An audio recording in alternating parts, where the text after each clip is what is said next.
on this computer. Hello, Curt.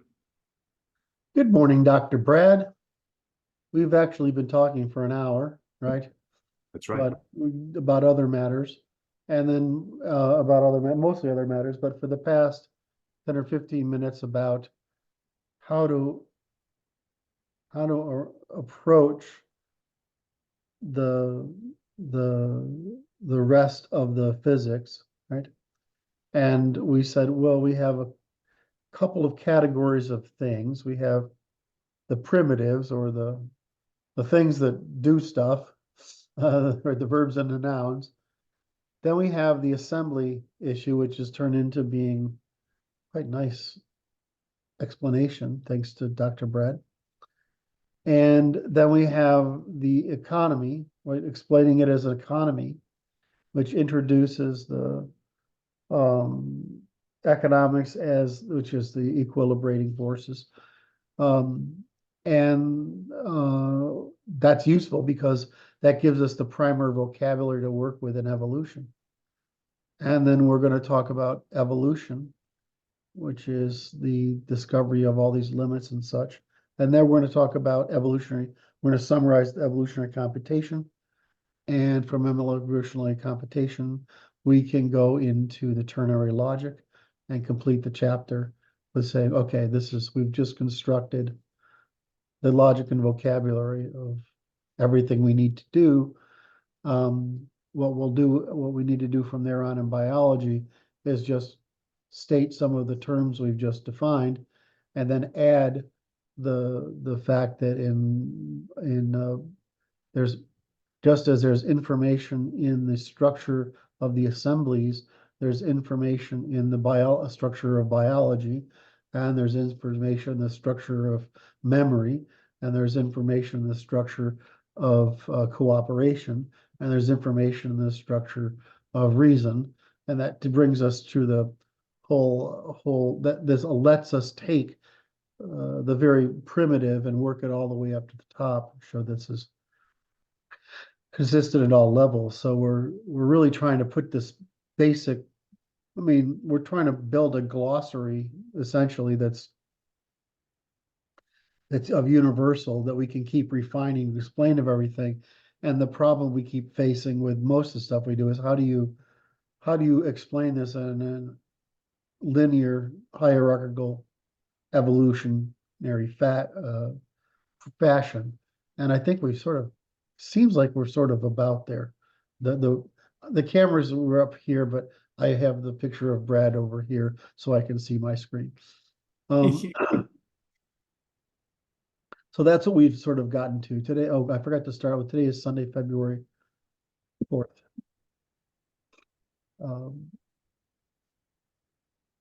Still.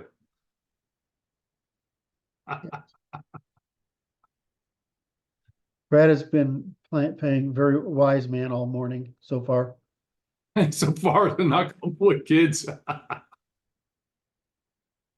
We try to keep it up. All right. I'm going to share the screen Sure. because now that we know what the structure is, Simplifies things. it simplifies things. The problem with the structures, we still don't know how we're going to handle the primitives. So we have to finish the foundation before we write the rest, even though we are more comfortable with the rest. So Well, it's interesting because what we say about the primitives must apply to all the things at all levels, and that's okay. We're figuring out the lexicon for that, which is not a small task. It's really a pain in the ass because you've got to account for, which term do I use for all scales, despite the fact that there's an emergence of new properties at each scale. Anyway, go ahead. That's why I think that that I would put in editorial notes how this looks at other scales that may not be readily apparent when the universal term is applied, so that it sort of presages it. I think that's very important. And that goes right here. You're not sharing, by the way, you know. I know, but because you keep saying brilliant things. I'm sorry. Share screen.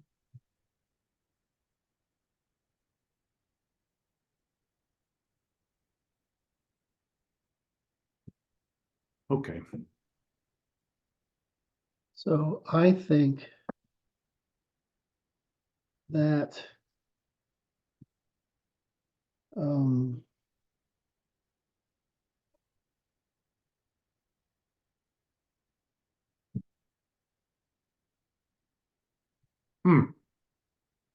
I think that goes here.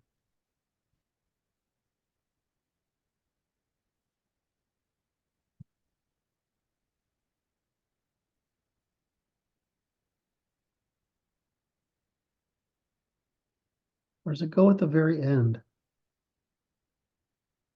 What part are you referring to that goes where? Explaining what we've done. So we're saying, what are we gonna do? Right? We don't have, we have that here. Come on, baby, you can do it. Mm. All right.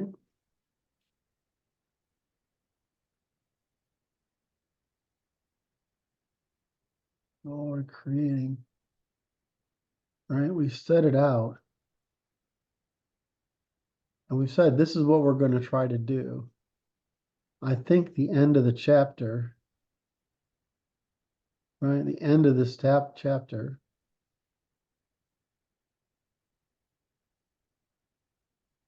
We should do that part. That part being What we've done is to try to create these things at all scale, these terms at to all scale. summarize it, right? Right. So the That's closing. what that looks like right above where you're at right now is doing. Right. So the question is, do I put it here? What is it that we're referring to?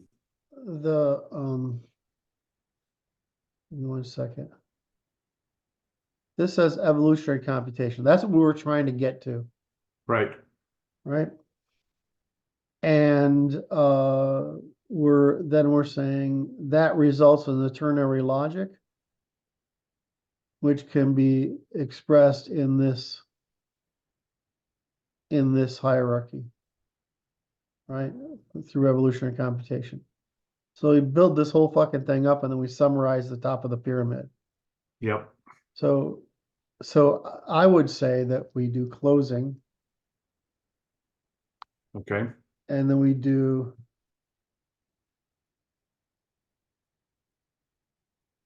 use of these terms at all scales, right? Yeah.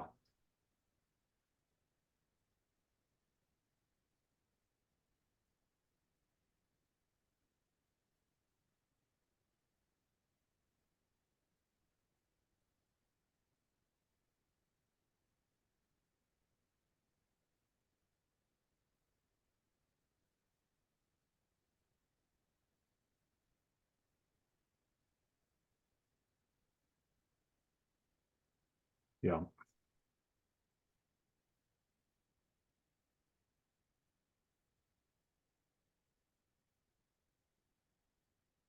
Now, you started out saying stuff.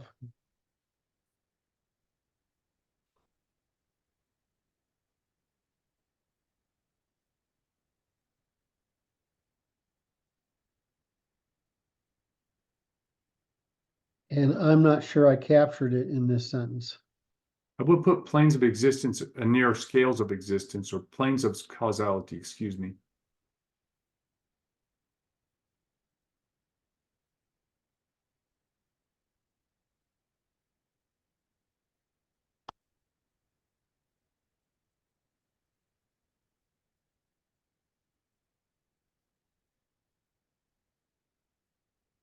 So, but what will, okay. Uh,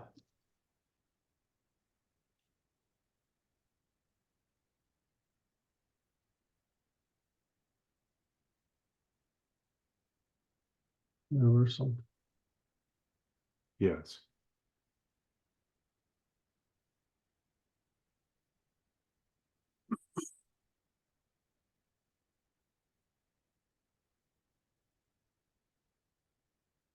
However,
not saying enough here, and I don't know what I'm not saying.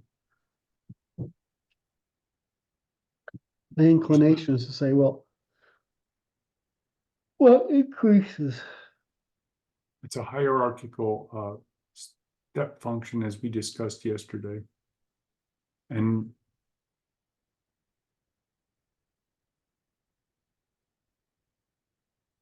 I saw you do it again. Yeah, I did it again.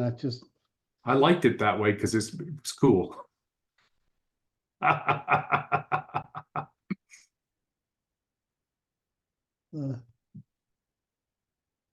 the information. Oh, this is good. It's increasing in density.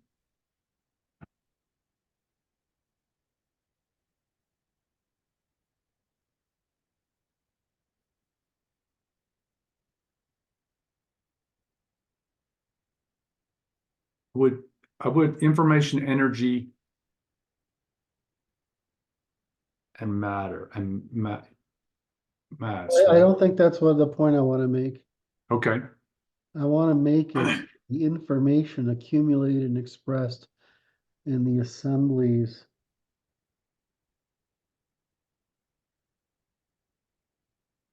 increases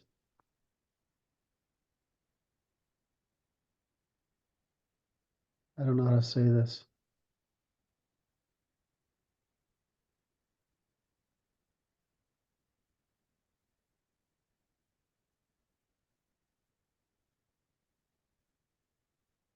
That phrase right there.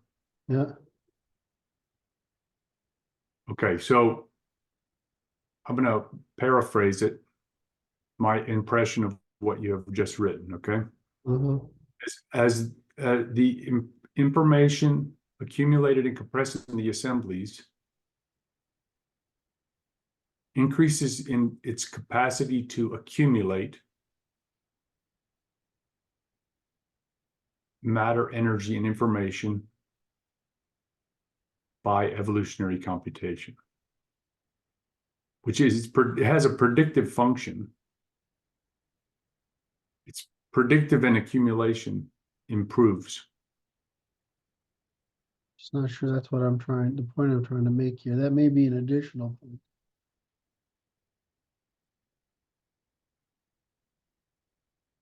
The point of this page is to create the paradigm of evolutionary computation expressed in the ternary logic, right? Generalized the ternary logic, such that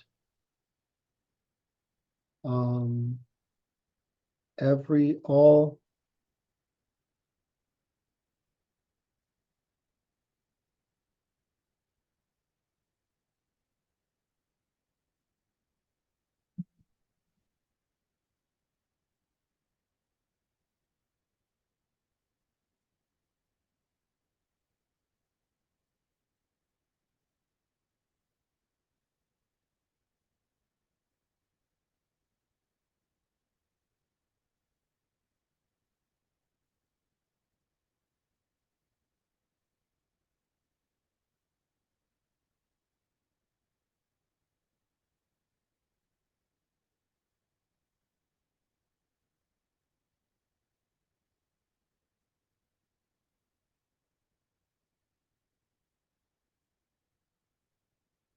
Something like that.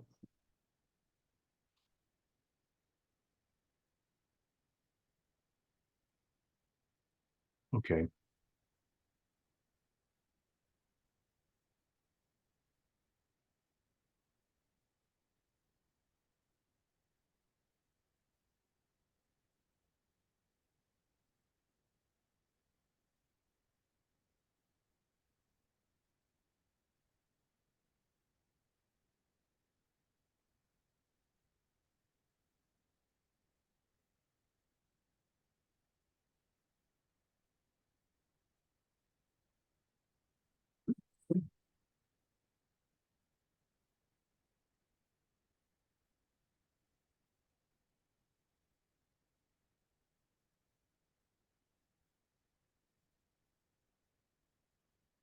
Something like that. Mm-hmm.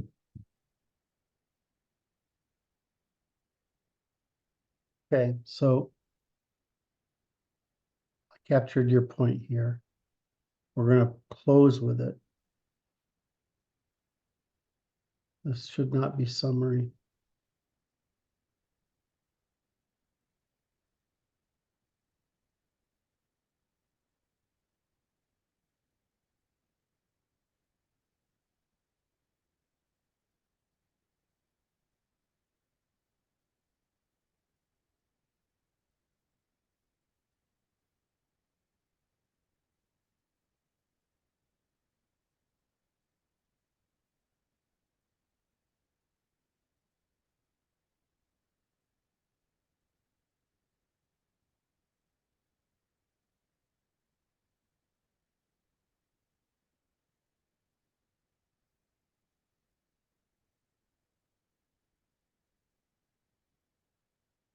And the ternary logic.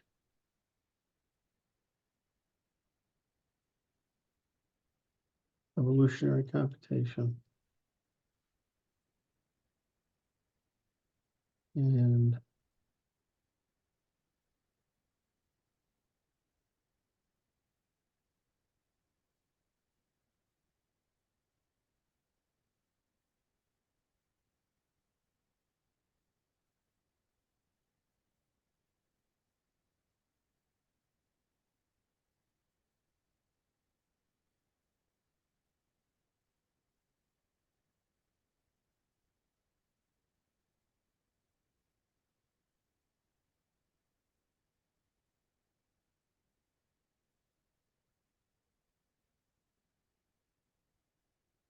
reduction.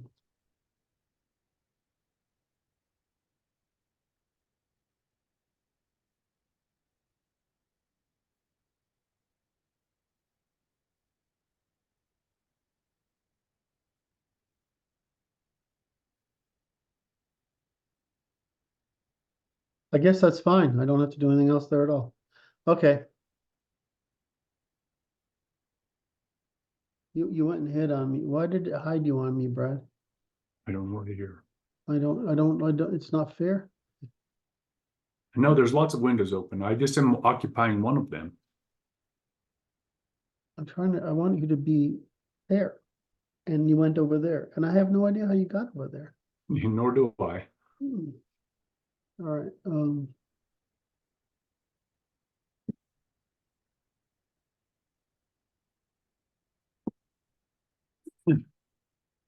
Okay.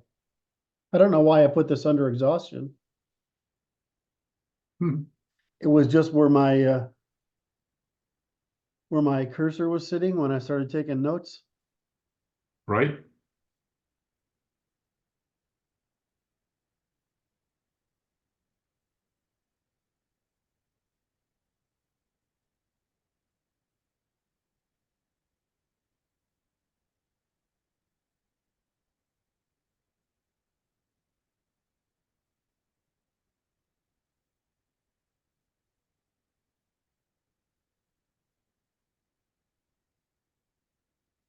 The hell?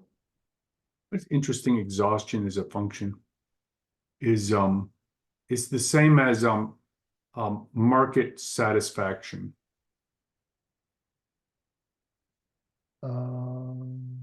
That's a good point.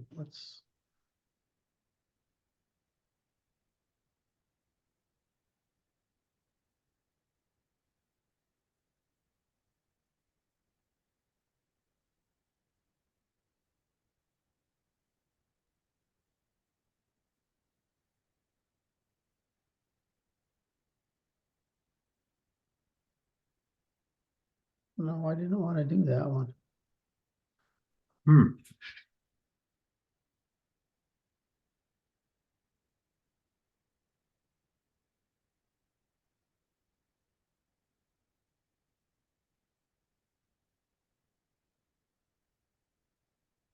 All right.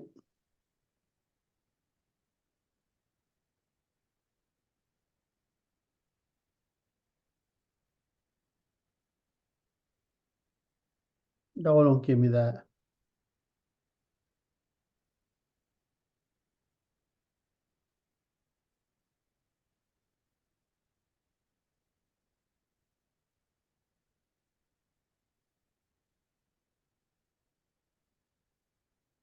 Now I'm gonna have a problem. Where? Oh, I just fucked this up.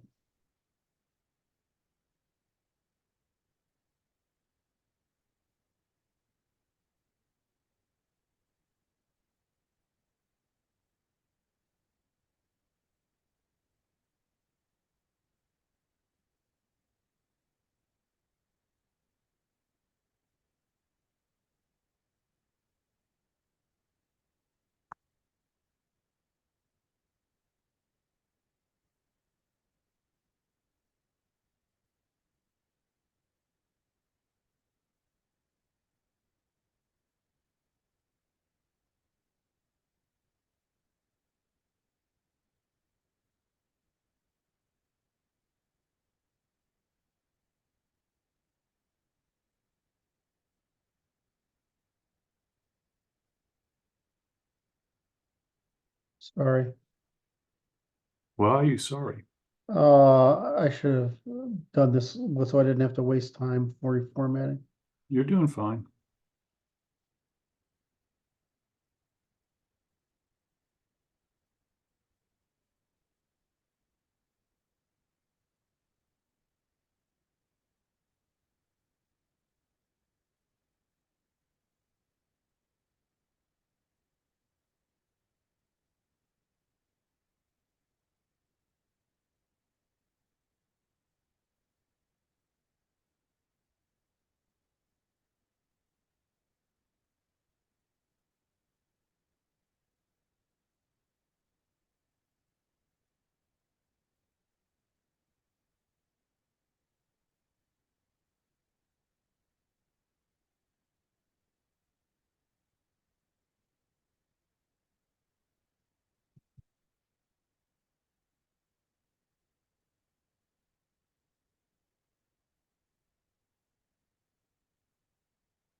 Fuck, how many times do you want me to click on it before you're gonna go there?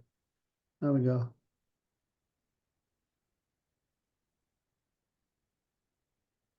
All right. Um,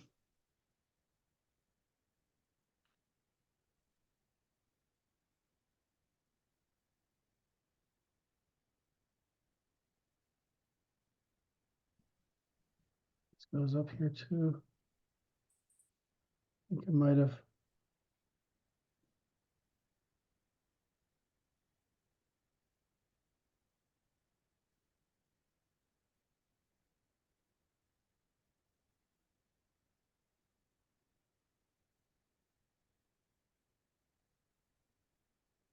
Oh, this needs to come up here.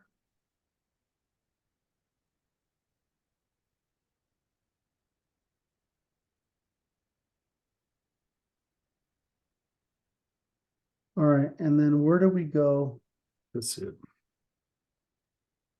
Assembly. We want to go up here.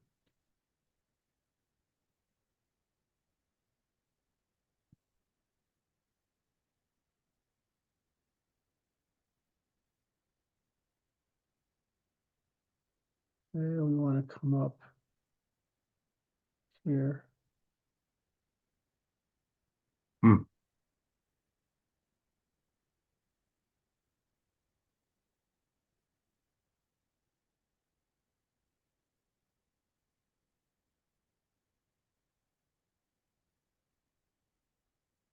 And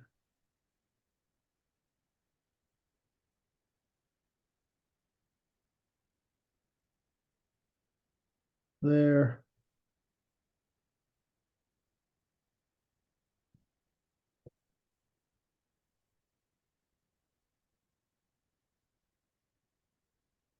I need can you pull up your email to me real quick? Oh, no, I have it over here. Never mind.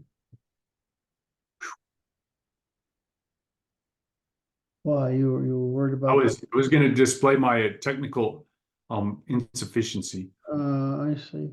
and I was saved from that. You're very smart, man. Pressure opportunities. Assemblies That's exist. the energy. That's the energizing function right there. Right.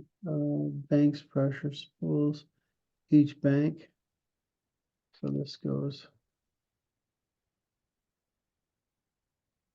Yep.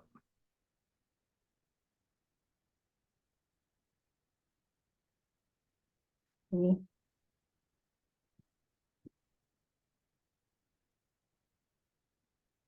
The energizing function.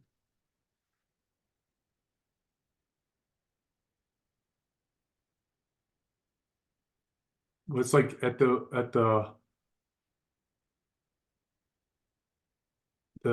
level of the plane of causality beneath energizes the pools above, right? You know, in a cascading function Uh-huh. with the spillover.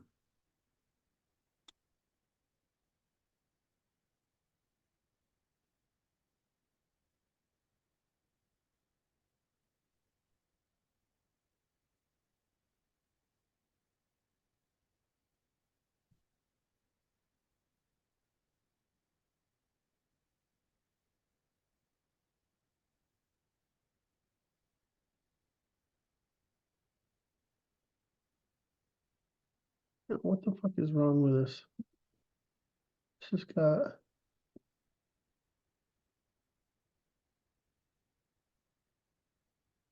So what's going on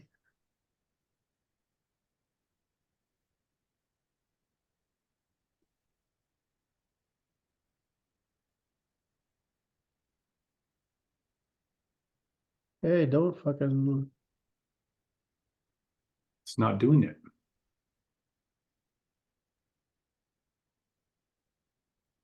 Not doing shit. Save it.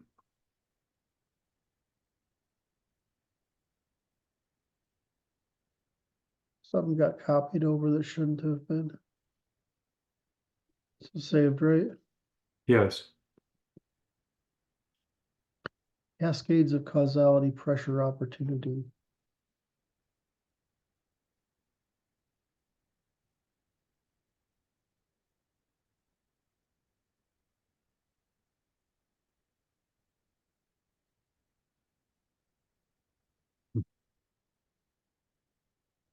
Going on here.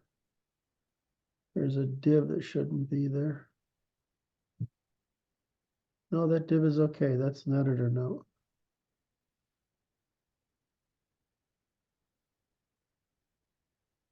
Oh. Okay. Thanks.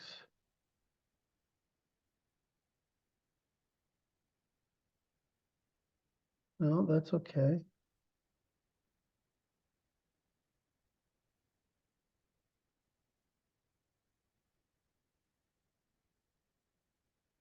Well, I don't freaking know. That's a bad sign. Li, cascades, Li.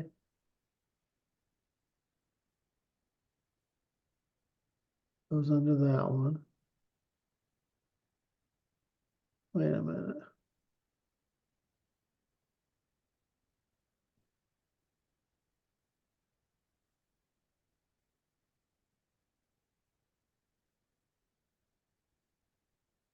There you are.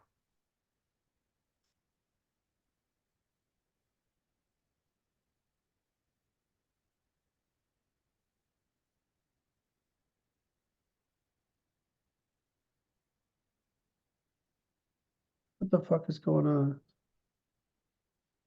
Thing?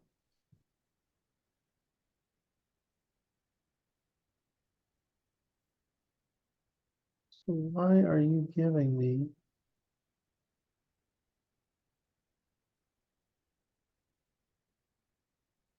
fuck?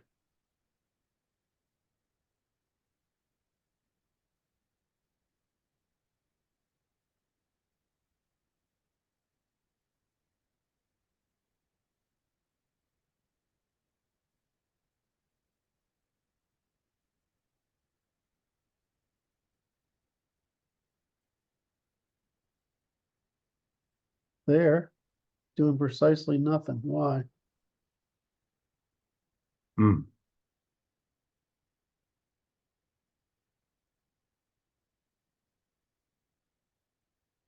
Invert there.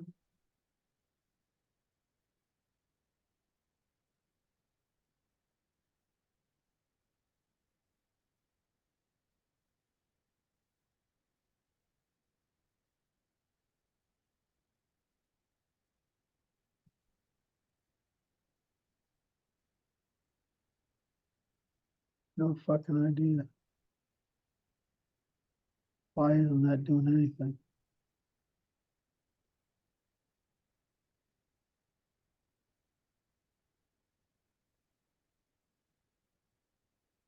This is the part where I feel bad I never learned how to do HTML. HTML is dumb. It's the CSS that's weird. Oh, Like all these ULs and I mean, you know, that just means an unordered list and a list item. The Hmm. the end of a list item, the end of an unordered list. Well, that makes sense. Hmm. Problem is why isn't why aren't the styles propagating? If I go to here, that's that one. But here, out of here, and I go to boom, boom, nothing happens. And that's just weird. Hmm. And so I don't understand why these are formatted correctly.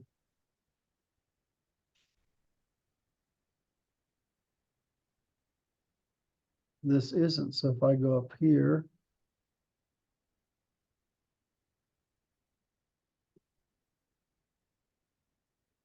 where's my selector, please? If I go here and I collect this one, I should get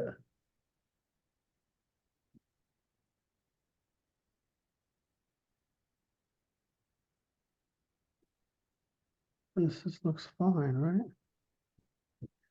So why is this and this?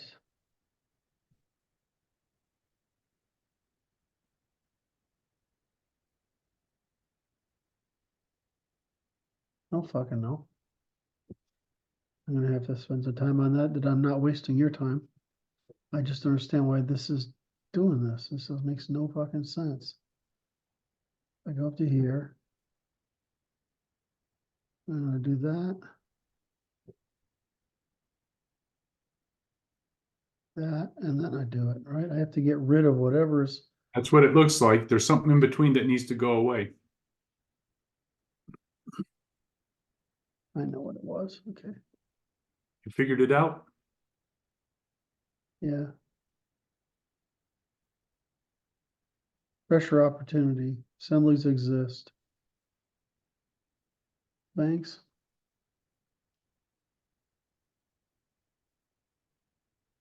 That's the new level.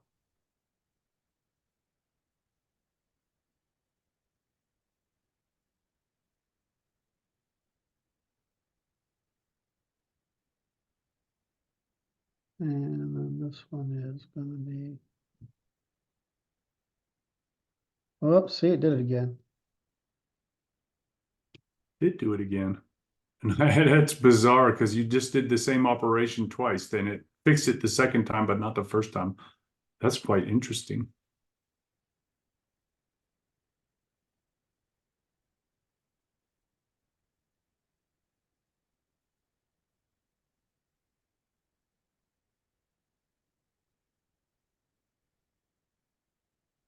Okay, now I can have my OCD satisfied. That's important.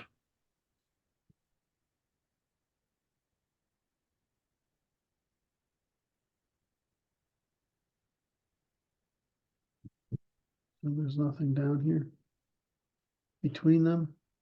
Great, we're all safe now. Okay, now, Save it. Save it. Yep. Now what do you want to do?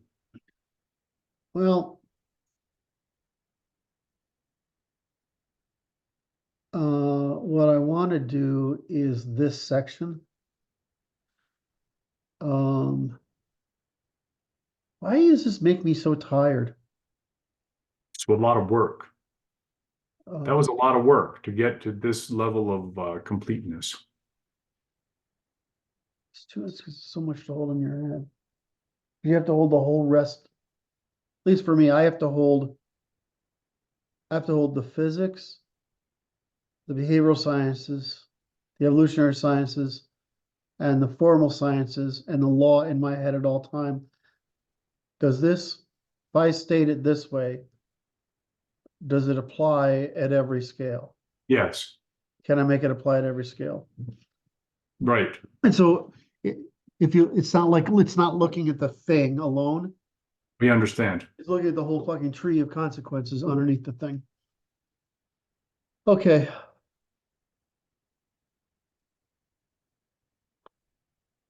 All right, now we have a problem of definitions here.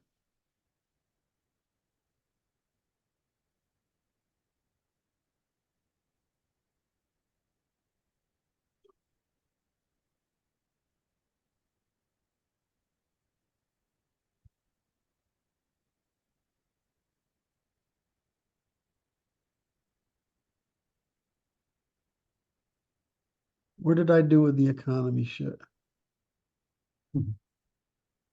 Hmm.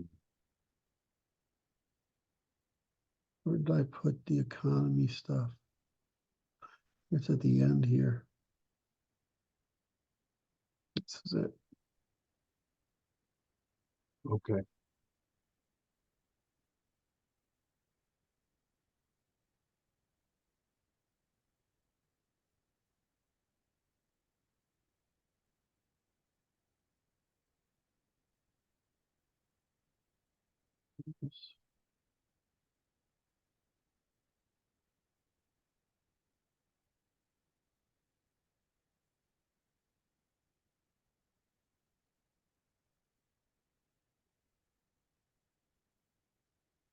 This does the translation.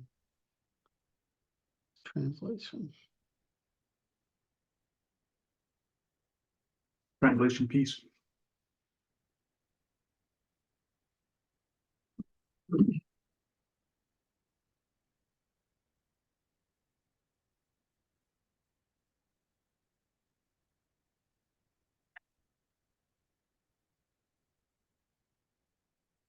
What's interesting about this piece we're working on, this is the crux of it all. This is the intersection of all the pieces. Mm-hmm. That's the hard part, because this is the part that ties it to the behavioral part. It's very hard not to just try to make it simple and, you know, you have to I understand you.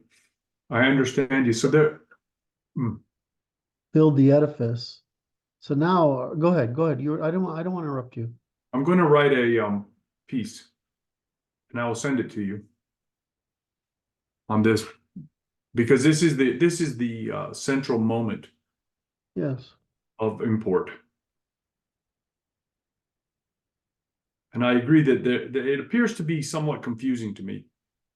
And it's like, so I will, what the piece that I'm going to write is designed to make the bridge. What's confusing to you? The way this is structured, it just seems confusing to me. And We're trying to build concepts in order, we understand one another. right? And the hard part is it's hard to talk about anything without talking about everything else. That is the challenge. That's the So- challenge. And we agree. So I am pretty sure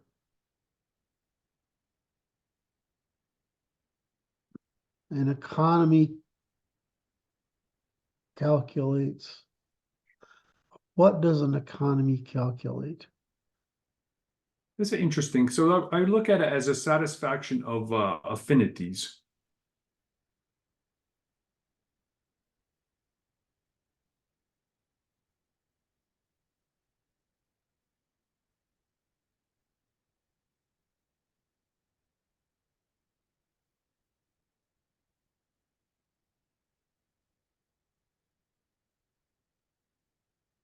Well, that's the thing is, that's true. But if we say, what is the spectrum of things it computes? That would end up in the before, during, and after. What would that mean? Okay. So what's before, during, and after? Okay. Because, you know, the affinities is correct. Hmm. Right? So that's valence and value, right? Between competing elements. Competing assemblies.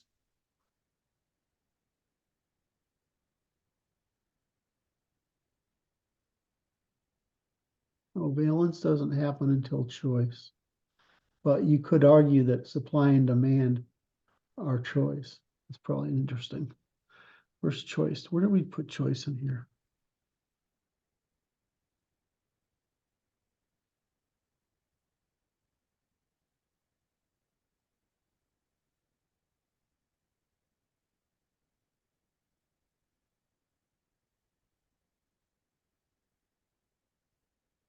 That's how we make the. I was having a problem when I was looking at this earlier. Like, how do we get there? That's how.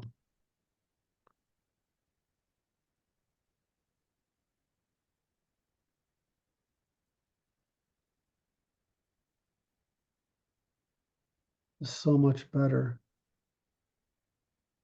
Why is this so much fucking work, Brad? You're only solving a problem that's been hanging for 1,000 years. Oh, excuse me, 800 years. I don't want to overstate it. Let's not overstate it. Um. All right. Can you give me a second?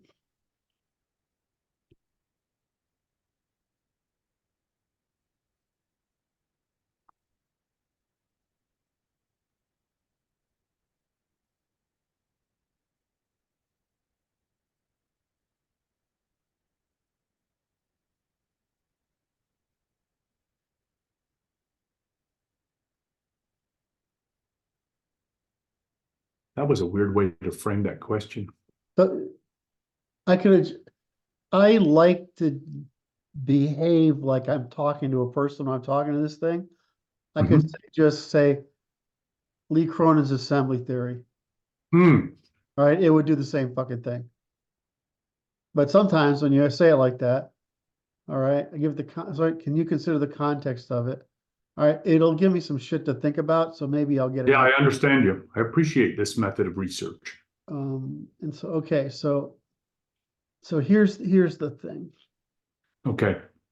Emphasizes the evolution of molecular complexity. Similarly, celestial bodies have undergone significant evolution since their formation, influenced by factors like cosmic collisions, gravitational interactions, radioactive decay, which could be considered in a broader discussion of assembly and organization of the universe. So,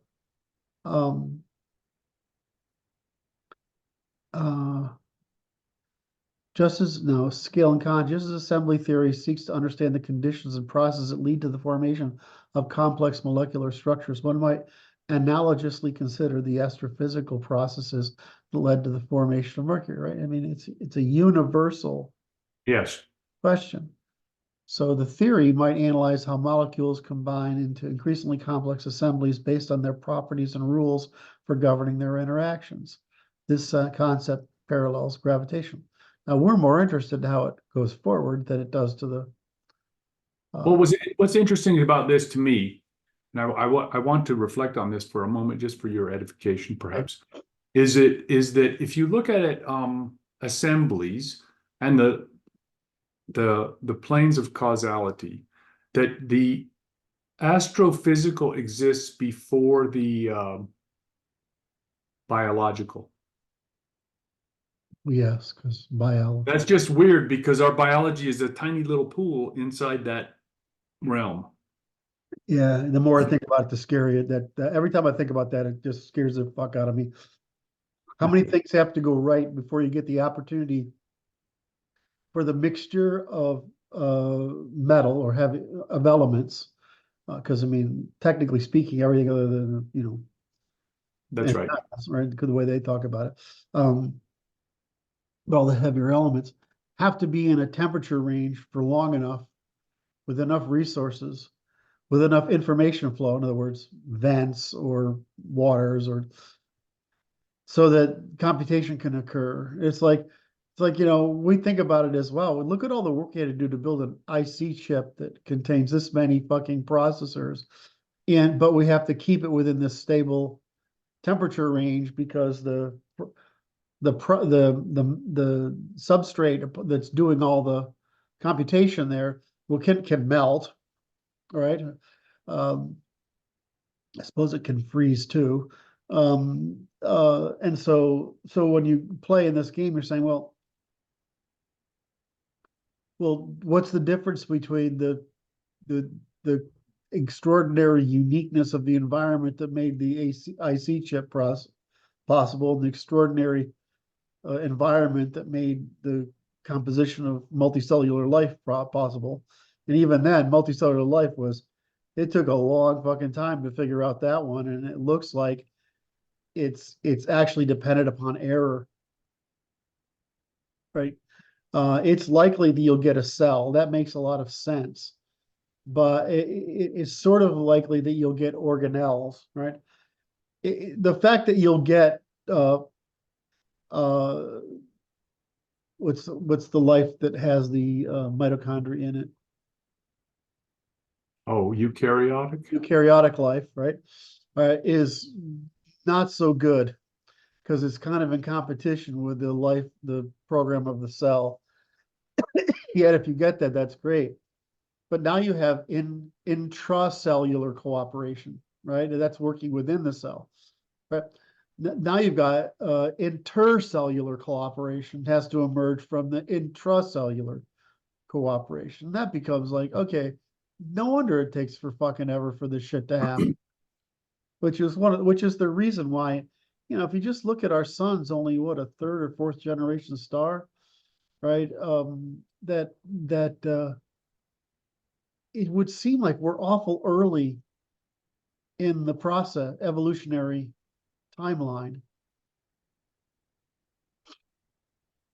In other words, it's hard to imagine that you got the ability to have a fourth generation star faster than you got our fourth generation star. That there's been, billions of years where there have been advanced civilizations before us. And I'm like, that's just hard to imagine happening. It might be that the silence in the universe just seems to be awful likely that it's a combination of shit's really far apart and we're all just getting there. Thank you very much. I mean, what would happen if we didn't get, you asked me this. Who asked me the question about dinosaurs yesterday? It was Brandon. He said something about the dinosaurs. The dinosaurs and the birds are fascinating because the bird's brain is pretty fucking amazing given how little volume and I was going to tell you this. I have to tell you this story because I saw this little video on the Twitter feed, and the man, he throws a nickel down, and here comes the bird to collect it and takes it away.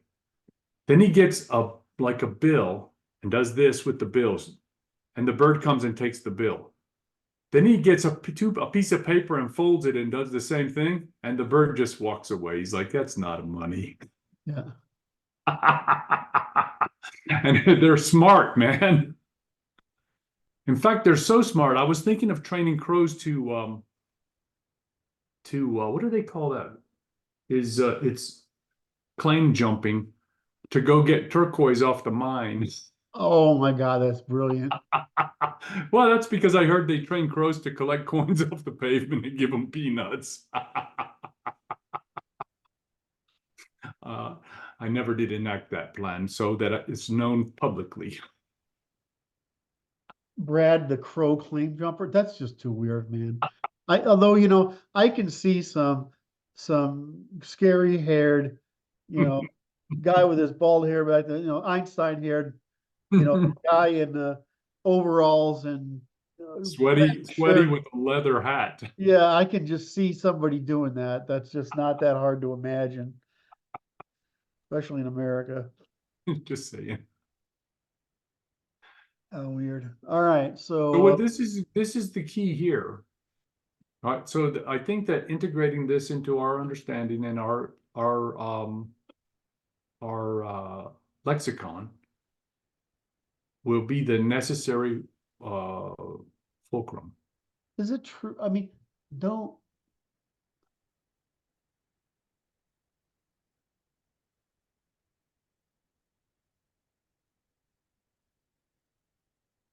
I'm trying to figure out. See, we have a problem in it. We're trying to develop a system of measurement with a consisting of a paradigm, right? Consisting of uh, a vocabulary and logic. We're doing a pretty good job of that. But I kind of wonder, do people really not just sort of get this in general? Hmm. You know, so No, our they don't think about it. Subconsciously, they just don't think about it. So they operate within their own operational sphere. if I And asked a bunch of scientists to, let's say we get this done, other than it's clear, well, in other words, it's very clear and it unites disciplines, would they really see this as, I mean, as anything that they didn't understand? no, I think they would accept it. Right. So I think they would say, yeah, that's right.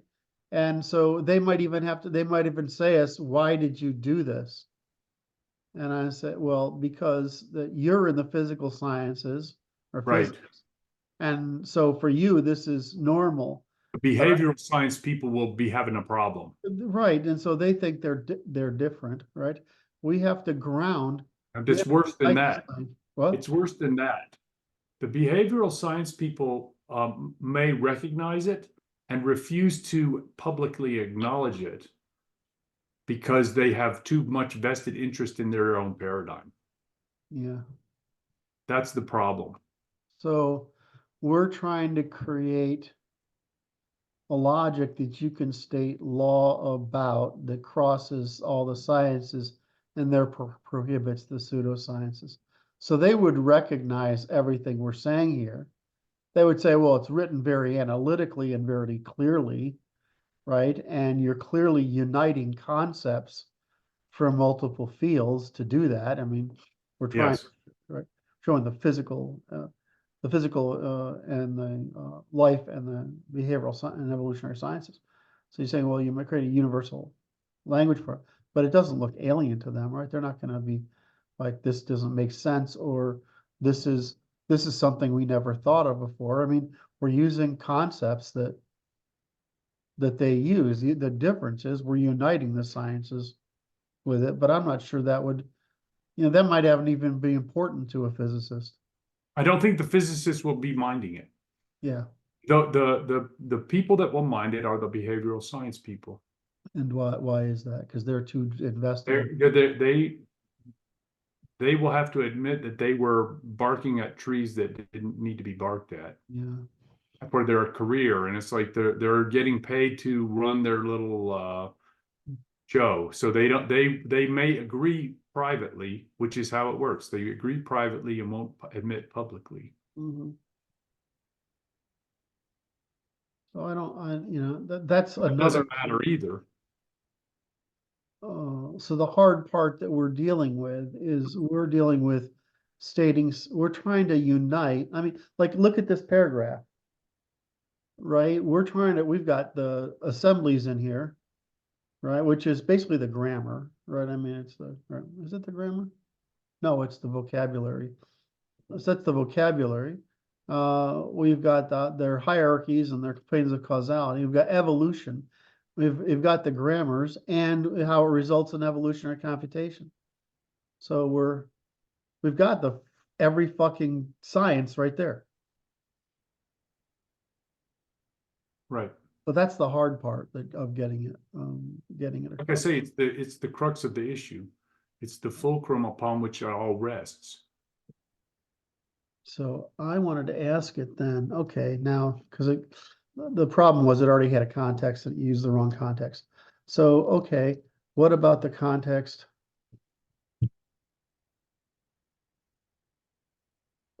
of assembly theory? What about assembly theory?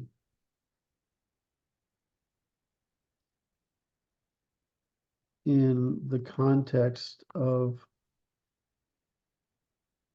evolutionary computation? Hmm. I don't know if it might have forgotten what evolutionary computation is.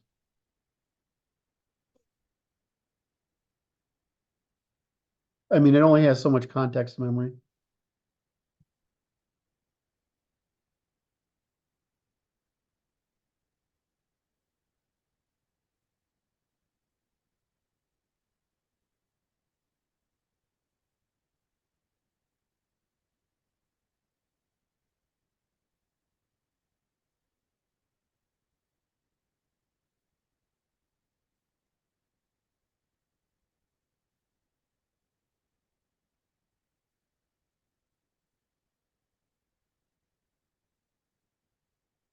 Okay, this is something we're forgetting to put in there.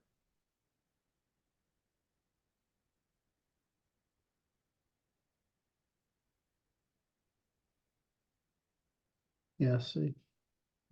Integrating assembly theory with evolutionary computation could lead to novel computational models more closely mimic the dynamics of molecular systems. This could be particularly relevant in fields like synthetic biology, where the goal is to design biological systems with specific functions, or in developing algorithms capable of solving it. They've defined evolutionary computation here as the field with artificial intelligence and computational biology. And I'm saying, well, this is the algorithm, right? There Right? is no other algorithm. There is no other algorithm. What if I said Hmm.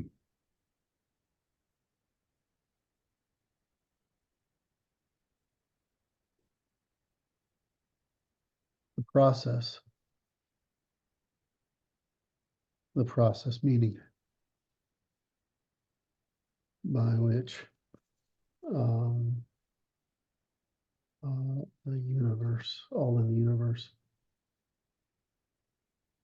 follows very simple rules.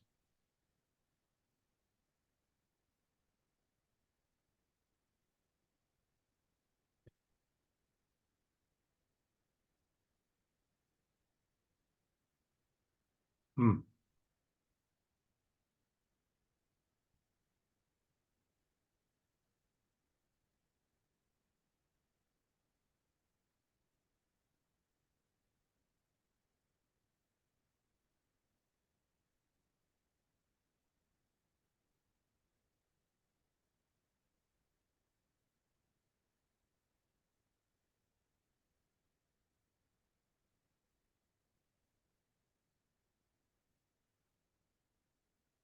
So they're getting out of it there. That's a complex question. It's interesting to see what it says.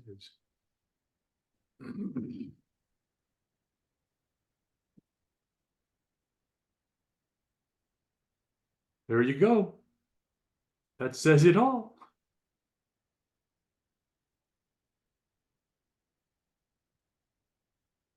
It's still thinking about it, huh? No, it says pull down. Okay, so now we'll just rewrite this fucking thing and say what we're doing as a summary. That was easy enough, huh? This is what I love it for, is helping me write. Challenges and consideration. Defining. Yeah, no shit.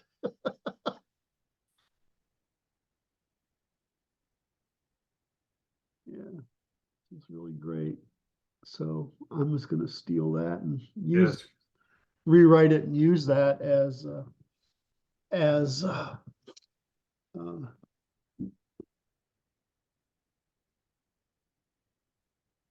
gonna use this as the input to our, why will you not go there?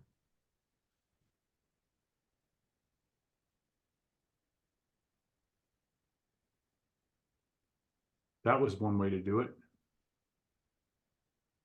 It's interesting that it resists the cursor.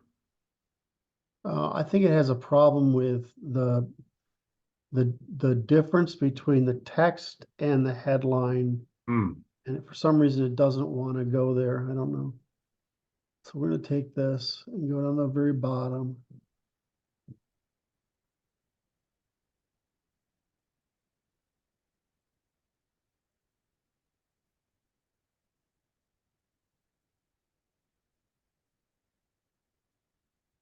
That is fucking gorgeous.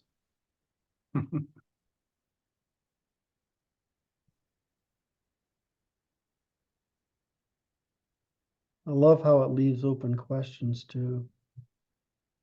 Our challenge is to find out, yeah, well, I mean, yeah. There you go. Read that last paragraph, man. This one? Yeah. In summary, suggesting that evolutionary computation is the fundamental principle guiding all of existence offers a fascinating unified framework for understanding of the universe. It bridges the gap between micro and macro and living and non-living in the physical and metaphysical, inviting deep interdisciplinary exploration of further consideration and validation. But yeah, I mean, I know, that's how I got there.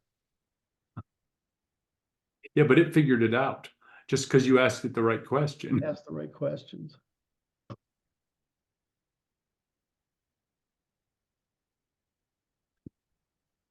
What it lacks in analysis, it excels at in synthesis. Hmm. You want to associate, it's hella good at associations, Hmm. which you'd expect. Yeah, I like this as philosophical implications. This perspective invites philosophical inquiry into the nature of existence, determinism, and the meaning of progress and adaptability in the universe. And it challenges us to consider our place and our role within a universally evolving system. Yeah, I'm kind of on the Aryan side, which is God put us here because the job it's too much fucking work and he needs some hands to get it done. So here, suckers, here, suckers, get it done for me. And if you do manage to pull it off, you can sit here too. Very Greek. Hmm.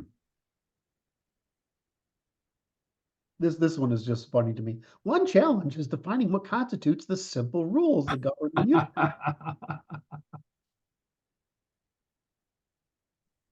Yeah, well, we already explained how they work together. It turns out it's stupid simple. Did I tell you that I had an exchange with Ray the other day? And he explained what I was missing. And so now I'm confident we're right. So the hard part for us to imagine is that compared to water, we're pretty solid. Compared to air, we're pretty solid. Compared to light, we're sort of solid. Compared to x-rays, some x-rays, we're not fucking solid at all. And it turns out that that's K, but there's those things are all still looking at matter.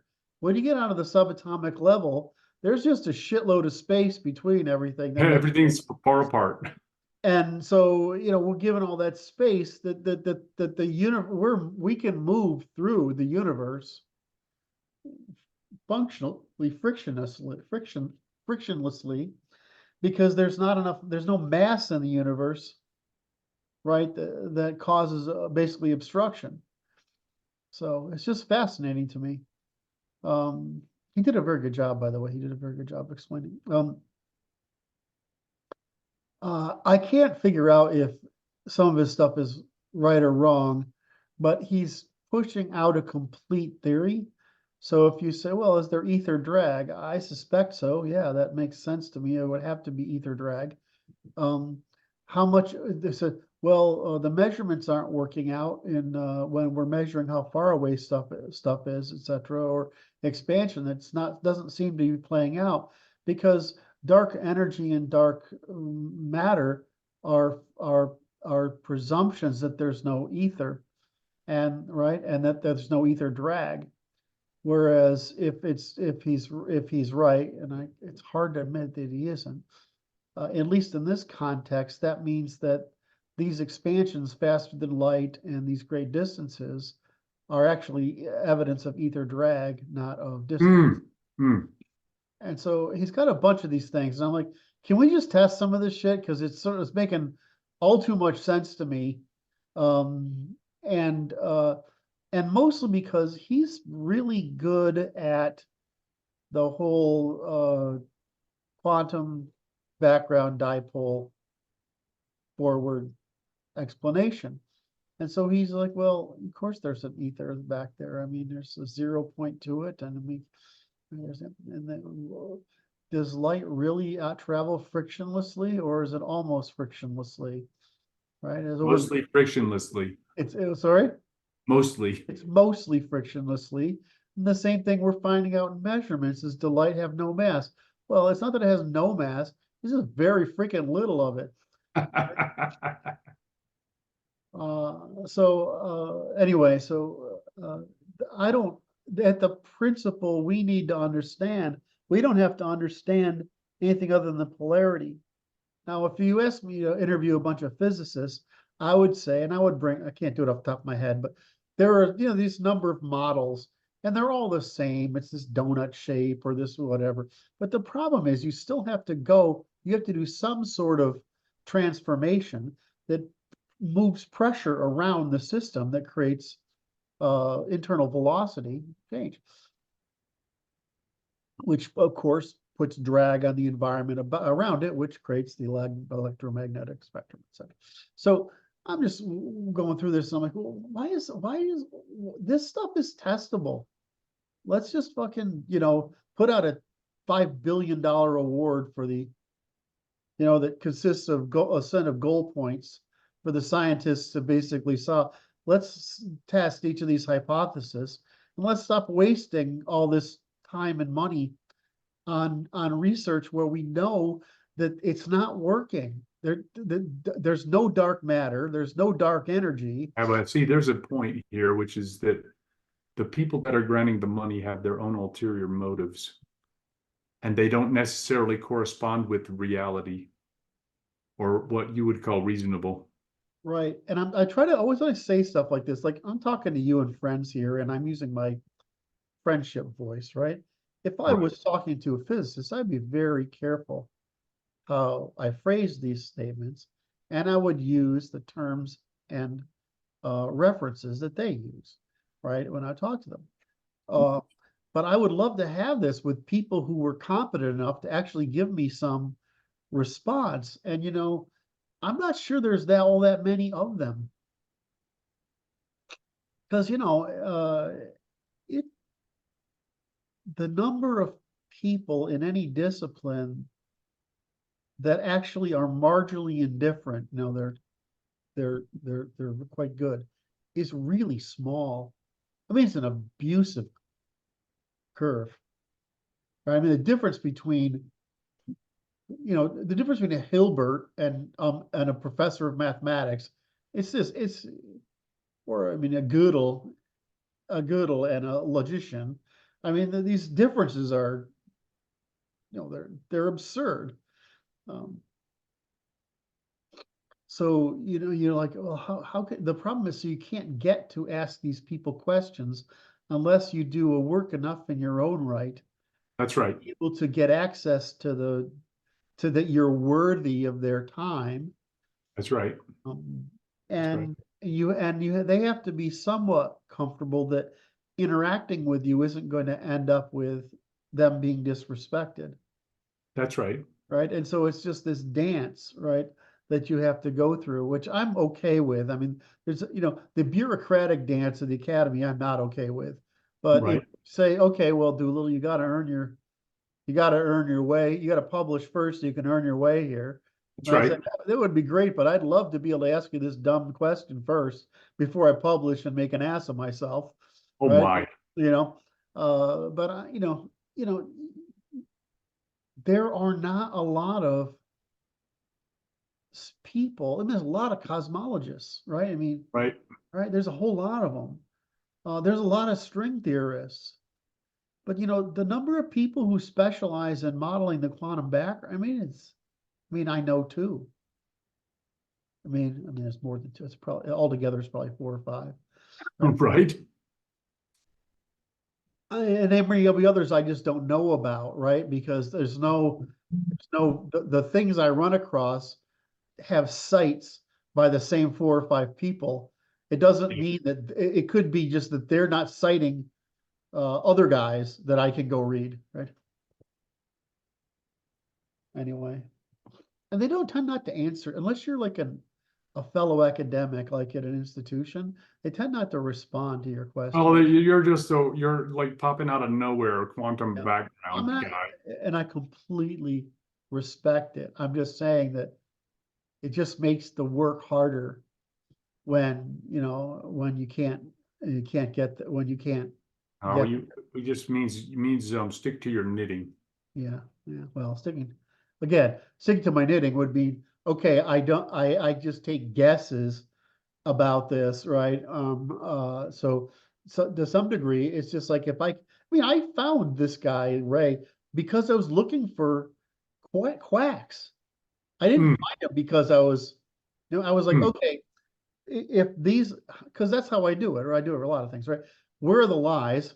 That will tell me the truth, right? And I'm like looking for quacks. I'm like, wait a minute. That's no duck. Anyway. Understand. All right, so oh shit, it's after what's 15. So I feel like I have got to get some legal paperwork done this afternoon. Yes. So, but I feel like we are just about organized enough to, right? I got to define these terms. We go through this and we define these terms. What about here? We got to define those terms. And we got to define these terms. So we'll start everything's good before then. So in our next conversation, or if I get it, I kind of think I'm just going to be too busy this week. And I might be raging all week is the real issue. But if I can, I'll try to do a little work on this. But it's basically we need to go down and convert what we've got here is pretty clear outlines into this kind of a sequence of definitions. Yes. That provide the explanation. All right. Works for me. All right. Where are we done here? Where's my? How do I make this go? I still am frustrated by why this doesn't work. Why this does not work the way I think it should anymore. And sharing, stop sharing. Right? Not click on end meeting. Click on stop sharing. Thank you for all your work on this. This has been really interesting. I love the collaboration. We're doing a great job. I enjoy it as well. So can you do your thing? Oh, this is my opportunity to shine like a little star. You don't close by teasing me this time. I won't do it to you. Oh, okay. Do please hit like and subscribe and the notification bell, and then leave your glorious comments below. And then we'll see what pops out of the ethers. Yes. All right. I love you, man. Have a great one. Thank you, sir.